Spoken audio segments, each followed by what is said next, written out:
Hello friends, welcome back to the channel exam prep संसाई।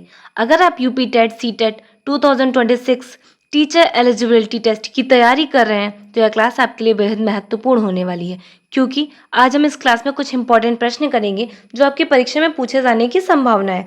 तो video शुरू करने से पहले चैनल को सब्सक्राइब कर लीजिए, वीडियो को लाइक कर लीजिए और अपने सभी सीटेड साथियों के साथ इसे ज़्यादा से ज़्यादा शेयर कर लीजिए।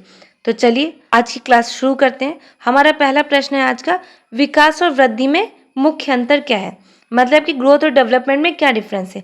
ए, दोनों समान है। बी, वृद्धि केवल शारीरिक परिवर्तन है, वहीं विकास गुणात्मक एवं मात्रात्मक दोनों परिवर्तन है। या फिर सी, विकास केवल शारीरिक परिवर्तन है। डी, इनमें से कोई अंतर नहीं है। डी, इनमें कोई अंतर नहीं है। तो इसका सही आंसर क्या होगा? Option number B is the correct answer. वृद्धि केवल शारीरिक परिवर्तन है, वहीं विकास जो है वो गुणात्मक एवं मात्रात्मक दोनों परिवर्तन है। ठीक है ना। चलिए प्रश्न नंबर 2 पढ़ते हैं। प्रश्न नंबर 2 हमारा, निम्न में से कौन सा अधिगम का नियम थॉर्नडाइक ने नहीं दिया है?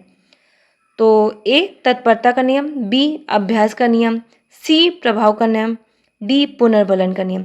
तो सबसे पहले तो जानते हैं थॉर्नडाइक ने कितने नियम दिए और कौन कौन से दिए। तो जो थॉर्नडाइक हैं उन्होंने टोटल 8 नियम दिए हैं, फिर इन्हें 2 श्रेणियों में डिवाइड किया है। पहला कौन सा है? मुख्य नियम। दूसरा है गौण नियम। फिर मुख्य नियम के 3 नियम हैं, वो कौन कौन से हैं? ए, तत्परता का नियम। बी, अभ्यास का नियम। सी, प्रभाव का नियम। और फिर ये पुनर्बलन का जो नियम है ये थॉर्नडाइक ने नहीं दिया है। तो D is a correct answer. चलिए प्रश्न नंबर 3 करते हैं।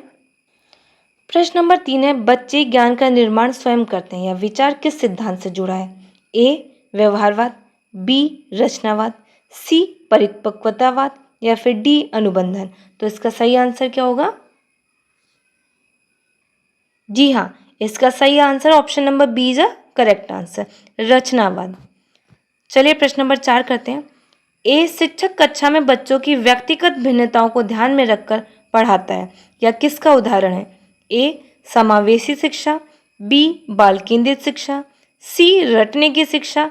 या फिर डी, दंड आधारित शिक्षा। तो इसका सही आंसर क्या होगा?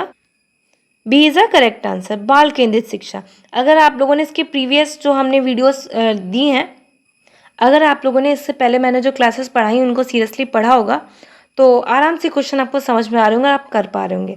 तो चलिए प्रश्न नंबर 5 करते हैं। प्रश्न नंबर 5 है, गार्डनर के अनुसार एक अच्छा खिलाड़ी मुख्यतः किस बुद्धि का प्रदर्शन करता है? ए, भाषाई बुद्धि। बी, तार्किक बुद्धि। सी, शारीरिक गतिज बुद्धि। या फिर डी, संगीती बुद्धि। तो इसका सही आंसर क्या होगा? जी हाँ, option C is the correct answer. जी हाँ, option C is the correct answer, शारीरिक गतिज बुद्धि। तो चलिए प्रश्न नंबर 6 करते हैं। सीखने में पुनर्बलन की अवधारणा किससे संबंधित है? ए, प्याजे। B, Skinner. C, Kohlberg. या फिर डी, गार्डनर। तो इसका सही आंसर क्या होगा? जी हाँ, option B is the correct answer, Skinner. इन्होंने सीखने में पुनर्बलन की अवधारणा दी थी। तो चलिए प्रश्न नंबर 7 करते हैं। प्रश्न नंबर 7 है हमारा, निम्न में से कौन सा आंतरिक प्रेरणा का उदाहरण है? तो कौन सा है? ए, पुरस्कार पाने के लिए पढ़ना। बी, अच्छे अंक लाने के लिए पढ़ना। या फिर सी, ज्ञान प्राप्त करने के आनंद के लिए पढ़ना। डी, दंड से बचने के लिए पढ़ना। तो इसका सही आंसर है option C is a correct answer, ज्ञान प्राप्त करने के आनंद के लिए पढ़ना।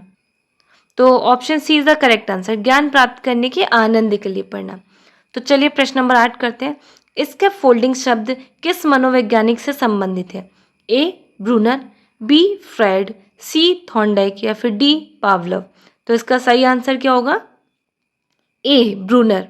ब्रूनर ने स्कैफोल्डिंग शब्द दिया, तो उन्होंने स्कैफोल्डिंग के बारे में बताया। तो चलिए प्रश्न नंबर 9 करते हैं। प्रश्न नंबर 9 है हमारा, सीखने का वक्र लर्निंग कर्व किसका सूचक है? ए, अधिगम की प्रगति का। बी, बुद्धि का। सी, व्यक्तित्व का। या फिर डी, अभिवृत्ति का। तो इसका सही आंसर क्या होगा?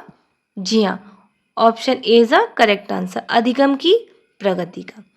फिर प्रश्न नंबर 10 है हमारा, एनसीएफ 2005 के अनुसार सीखना सबसे प्रभावी कब होता है? ए, रटने से। बी, शिक्षक के व्याख्यान से।